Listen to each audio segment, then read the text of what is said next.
Hey everyone, Marsh from Consequence here. Gonna go over Tindral. Um, so this boss is probably gonna get changed next week. I don't know what. I have some ideas, but the core aspects of the fight are still going to be a thing. So the first thing you need to kind of identify and prepare for is the comp that you're going to use, because it does matter. Um, the first thing you're basically gonna need is 8 melee DPS. You can get away with 7 if you have your prop paladin tank do some of the flying, but 8 just makes it consistent. Because you can see the first thing you want to set up in your note here is these are the groups that are going up. These groups, it's going to depend on your comp, but they're kind of built to work around like what CDs are being used on what routes. So you need to like identify like what CDs you can use for X route, and then like try to look at the whole fight and make it equal damage spread instead of just overstacking one and having less damage on the other. Um, but you see here we're gonna have 8 melee. This is a group of 4, 5, 6, um, 7, and 8. So the next thing to identify is the weak aura setup. As you can see here, we already talked about the 8 melee that are assigned here. And then you also have this second part here. This second part is the dispel order. Um, so you usually want your quickest dispeller first. That's just a general tip. So our Resto Shaman was our quickest dispeller, and they're going to set the pace of the whole dispel sequence. So, and we'll talk about how they do that exactly. You also want the quickest dispeller who is a ranged healer. So that is the key. In this part of the note, this is the freedom assignments on the routes, and we just have paladins doing it all. We had some ranging issues, and hunters can back up if needed. Some groups use hunters there instead, but we tried to just keep paladins doing it to keep it consistent, because you can see that the tank is always getting 3, and the holy paladin is always getting 4, and the holy paladin's dispel 4, so it's very consistent for him just to go dispel into freedom, or freedom and the dispel. I think that's what I did, but you want to keep it as consistent as possible.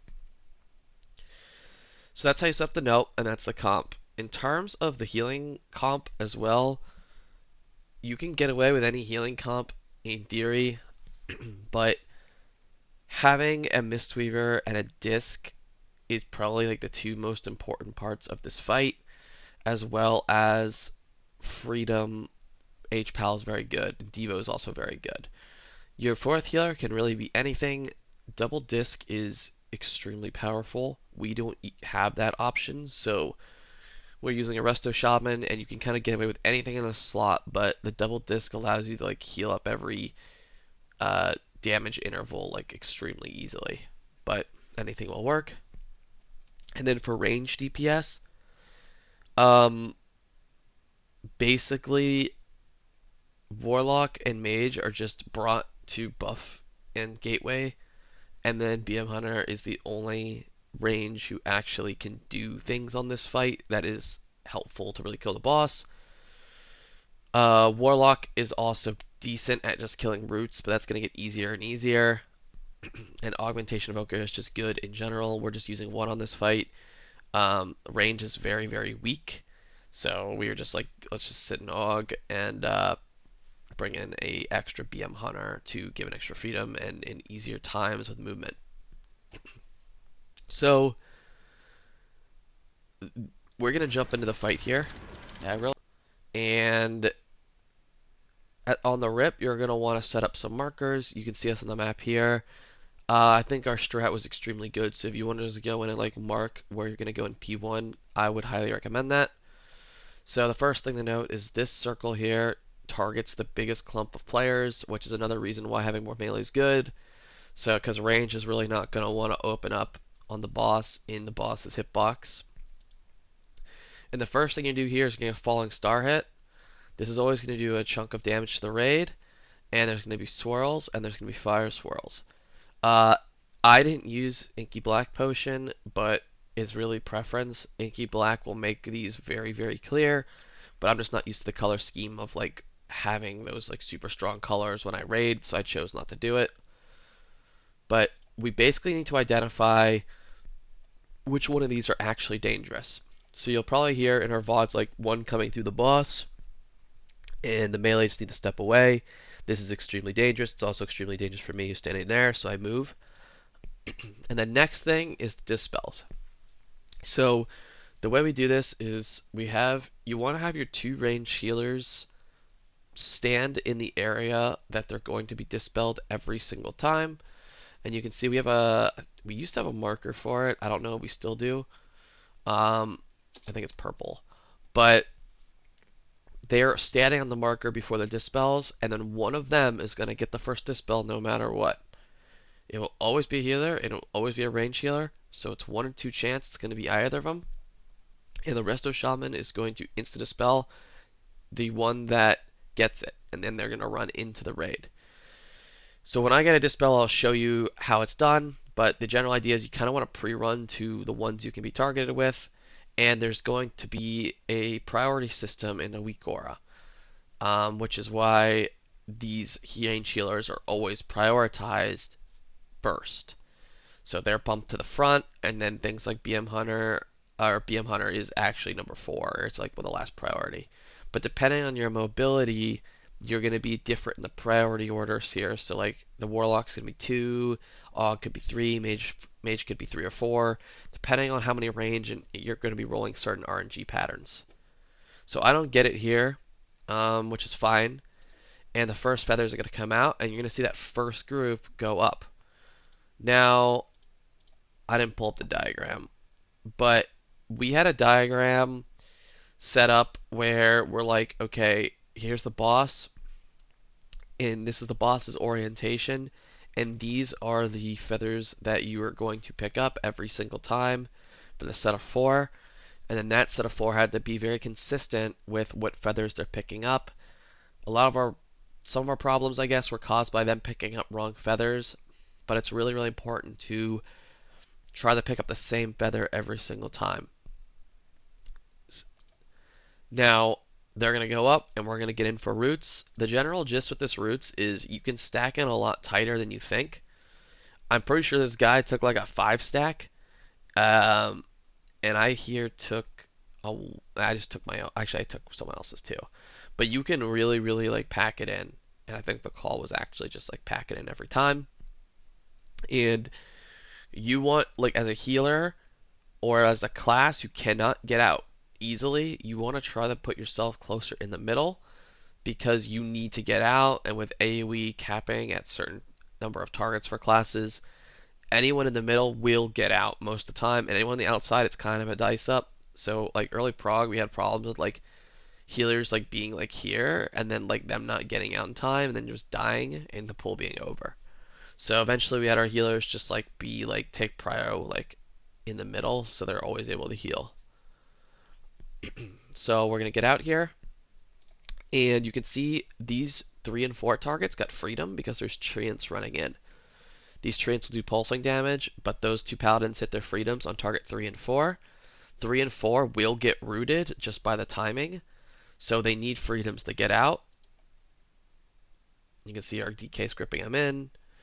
And now this is the set that a lot of guilds start to really struggle with. So you beta fire here, you're going to move over, and it's basically mass dodge with falling star with roots. And you need to set up something like this.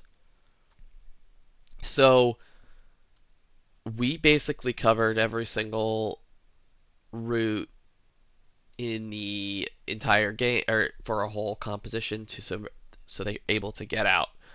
So we have freedoms assigned. The mage can blink, but we have literally everything assigned so that them to get out.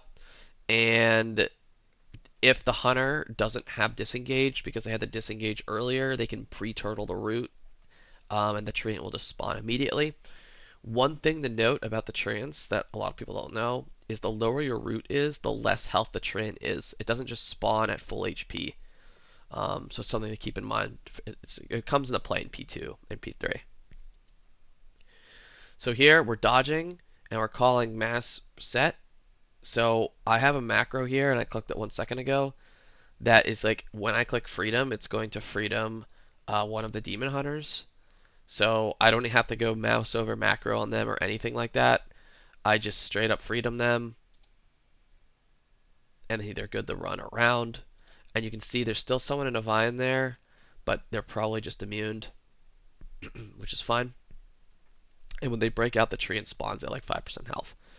So again, you'll see that the healers pre-ran out and they dispelled themselves, and then everyone else is kind of in their spots. So this is going to be 2. Also, look how close we are together here. The fire circle is just how much it will expand over time. It doesn't do damage. So you're able to get a little closer. So you can see the Vog Evoker is like just right next to the fire. And then that's going to be 4. And then there's the freedom here because you can see the treant. And it's the second dragon riding group. They're coming in.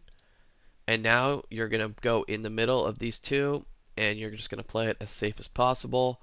Boss damage is all that matters here. If you're doing treant damage is whatever. And I did the same pattern every single time. Everyone's different. But I basically came out, and I moved back right, and I went around this one, and then I just walked forward.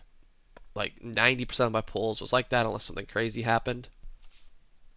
Again, on my mount, which I have macroed for this, or have on my as a easy keybind on this fight.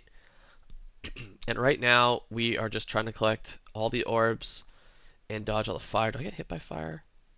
Nope. So, oh, I do. So when you get hit by fire, you lose vigor. Generally, what I try to do is not use any of my stacking. Like you have 3 charges to get more vigor, because the second set is way harder. But sometimes I would use 1 charge in this phase if I was falling behind, because you want to get in here so you're able to ramp on the boss early for the shield. So I want to land, get my stacks on the boss, and then start ramping damage into him. But if you come to here, I think this is the second pattern. I couldn't find the first pattern, but you basically want to have like set people take certain paths. So this is, I think, our second pattern, but like we always had one of our tanks go far left, and I think the other tank go far right.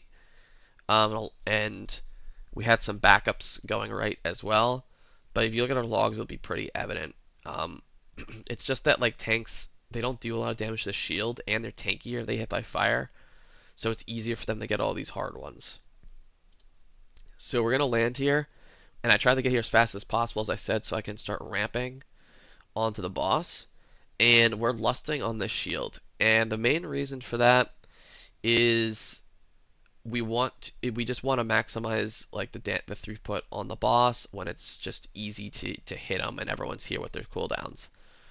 So the shield's going to break, and once this breaks, this lust has bought us all this time of free boss damage. So what we're going to do here is we're going to move the boss backwards. This is not required. Some guilds just leave them right in the middle. It might be better to leave them right in the middle, but we just said like for Prague, we're just going to take them back just in case if we like move the boss too far forward or something, we don't run out of room. But moving them could be a slight DPS loss. So the first thing here is going to be stars and then dispels again. So you can see the 2 healers are already out here and they're getting instantly dispelled, and everyone else is organizing. One thing to note that I didn't talk about is that we have externals planned for every 4th dispel, because the 4th dispel is really painful. So you can see I get 4th here, and they're doing the dispels. Good. And 4. And then I get in for roots. So again, like the timing of the dispels are really important. And if you can hammer that down in P1, it will save you a ton of pulls.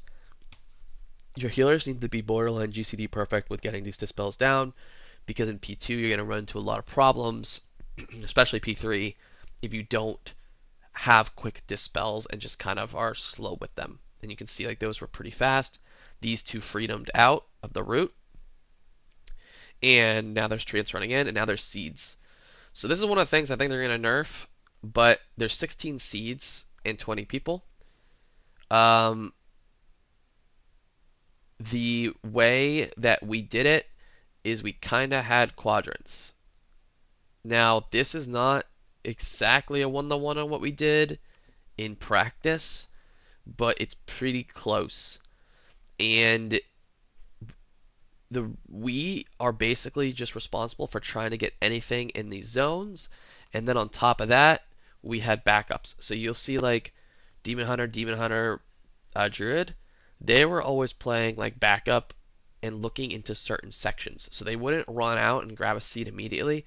They'd stay in, analyze what's happening, and then try to pick up anything that was left. But what you're going to see here is I'm just going to stand in my seed, and I would provide this weak aura, but ours was slightly bugged, and there has to be a good one on Wago now. It's been like 2 or 3 weeks. So I have the seed, it's going to be red, and now everyone's looking to pick up a seed in their quadrant, and if they don't have a seed, then they are going to move to another quadrant and look. Also utilize the ping system to identify seeds that are still left and that are bad shape. Anyway, we're going to move in here. The mechanics are going to start happening again. So you can see the healer is already pre-spread right in that spot. No hesitation, instantly dispel. Once the Vol and debuff's off, dispel. Once the Vol and debuff's off, dispel. Once the Vol and debuff's off, dispel. Now, the other reason that it's important to dispel really quickly is if you're slow, the seeds can spawn in fire, and that was happening to us a lot early on Prog. So when you dispel quickly, the seeds won't be in fire, and that fire ticks really, really, really hard. So we're dodging here. I made my quadrant. I'm looking for a seed. I noticed that these two guys are going to get in these seeds, and then I'm like, okay, I know now I need to look at another quadrant. So I'm looking, but I don't find one, which is completely fine. There was one out here. I almost made it too, but I think someone snagged that last second. I get rooted, but I'm a hunter, so I can disengage out of my root. And it looks like these guys could do the same thing. So now we have 3 treants, but that's fine. We're getting out of the roots. And we dispels again. Instant. No hesitation. 2, 3, and then 4. Dragon riding here, and you can see these are starting to spawn in fire. If you need to go in fire to get it, you just have to get prio healed, and you can see that these two guys definitely dipped in fire because they're low. And then roots again, and then seeds. Very difficult combo. So I got broken. I'm looking. I'm going to try to identify. I'm nice and slow. So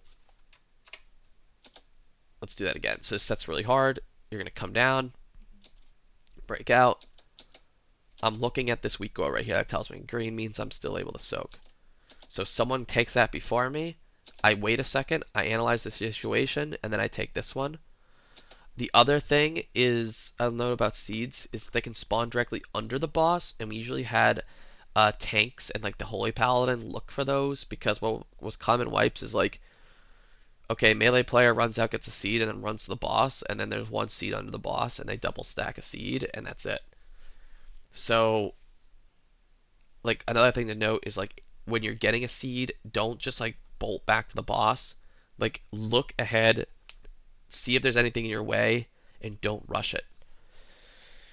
So in terms of push timers, under like 45% is pretty good, but this guild's always been really, really good at like maximizing boss damage, and we're gonna get them like under 43, which is gonna kind of set up things for the last phase.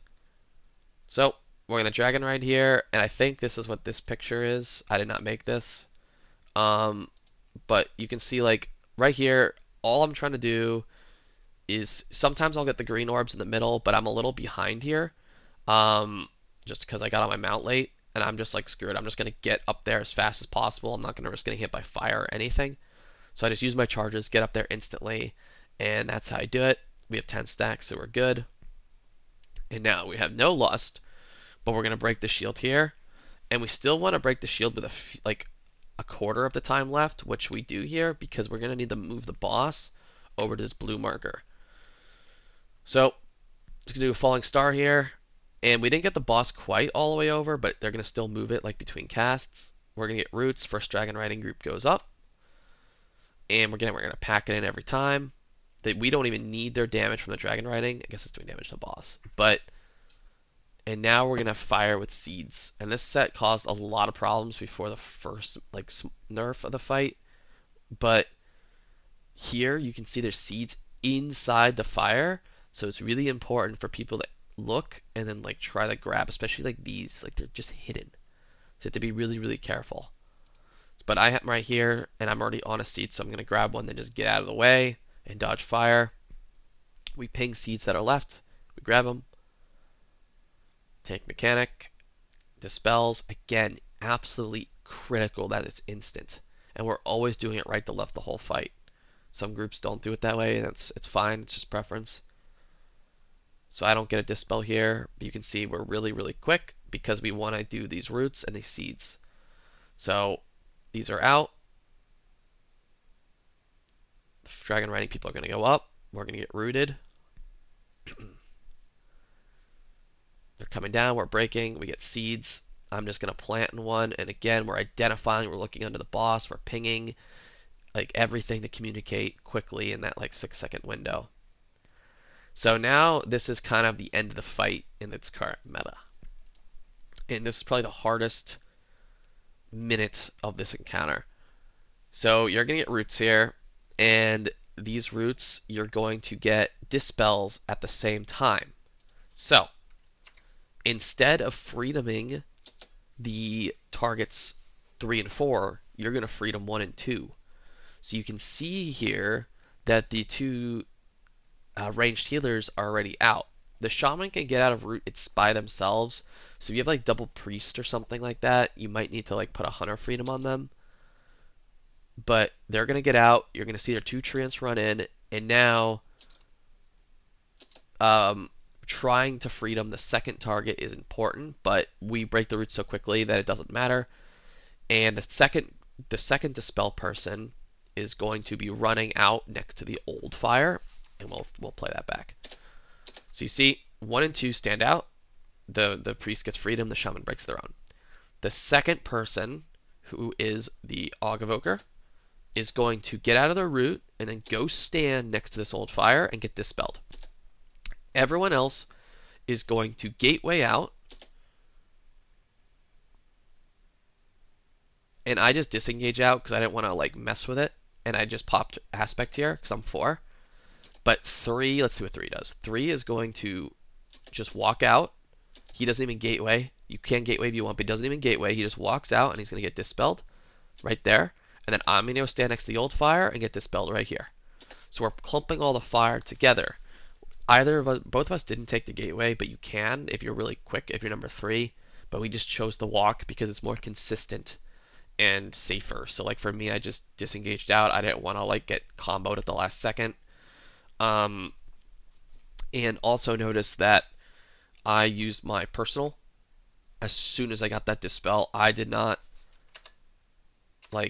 even hesitate. So I get the root, and I know this is where the ticking damage is going to come because the people are gatewaying. So I pop my personal here, and I know I'm going to hold the root in the whole duration. It's almost off. 3, 2, 1, and I get dispelled, and I don't die. So it's really important to personal there. I could have turtled, which would have been a little safer, but we were kind of like pretty good at not letting these targets die unless they get like beamed or something. They kind of die themselves. And now you can see the treants running in for anyone who got rooted and got out of their own root. And now we're at the end game here. So this is going to come down to your DPS, and you're going to get fire. You're going to get dragon riding here. I don't have a POV of dragon riding. You can see a POV in any melee POV, but the idea is that there's going to be like fireballs up in the air for this set and the last set. So you just need to get the orb and come down and try to not hit a fire orb. Anyway, we got roots here, and then we got seeds after. So again, we're trying to take this nice and slow. So I disengage out of here because I didn't get broken. And my treant's at like literally 5% health or 10% health. So my weak aura breaks, which is why I don't advise using our weak aura. But we get all the seeds. And again, let's look at the dispels. Very important. Seeds, dispels. So they were just out there. It's fine. In this state, it's a little disorganized because there's seeds, but they instantly dispel. And now we're just going to kind of line up on this wall here. So there's 2, 3, and then 4. And then we have mass entanglement here. And you can see we freed them 3 and 4. See these? These are from those targets. Falling star hit, you need to break the roots out before. 2 more people got out because they got a little scared, and that's okay. And here the call was go up and grab orbs, but it should have been stay down and kill boss. But we could have just stayed down, kill the boss. I said go up and kill orbs, which is wrong because we didn't get this far. They're going to go up, try to grab an orb, break this root, and then you do seeds, and then you end the fight. But if you have enough single target, you'll be able to beat this next set, which is really, really difficult. And you can look at other VODs to see it.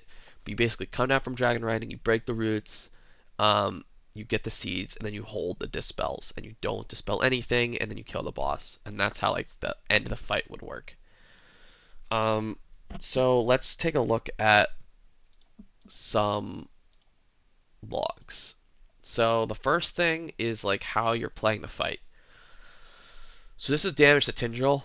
And you can tell that like people were playing different builds. Like we had this hunter just playing full single target to help us beat that set. And you know, everyone is going to be playing slightly different. So if you go into the vines, like who's killing vines? Warlock, really good target for killing vines. DH, hunters, rogue. Like you can see here, like these are the vine killers, and then you can look at every single vine set and see who's doing damage to them. So this set, like the demon hunters and the warlock and the warrior had stuff. But the hunters, who usually do a lot of damage, didn't really have too much there. And so you kind of want to take a look at every single set and make sure that you have enough throughput to kind of handle what is happening here. Other than that, though, that's really everything with the fight. So again, you need to take a look at your comp is the first thing you need to tackle. And then obviously you want to do your healing CDs and stuff. I will release the healing CD sheet in the Frack video, but you need to look at a guild that uses your healing comp. But dispels are really important. Setting up those few weak auras are really important. And you're going to have a lot of wipes to things like fire beams and roots not being compacted enough, and a lot of double seed takes, and a lot of seeds being missed. And it's important just to like not overreact to those situations. Things are gonna happen. Fire beam's gonna come through the boss randomly and like take out someone. It's just gonna happen. But just making sure that you identify the situation and trying to limit it as much as possible. Same thing with the seeds, where like you're gonna have people double ticking under the boss. So like making sure that like when you grab one, chill, wait, identify the situation, have backups who are high mobility ready to go, like wait and then go, like we use demon hunters and the druid. And little things like that can go a long way. Other than that, I think the boss is going to change a little, but the core parts of the fight are going to stay the same. Hopefully this video helps, and message me on Discord if you want any help. Other than that, that's it, and Farak is coming next. Peace.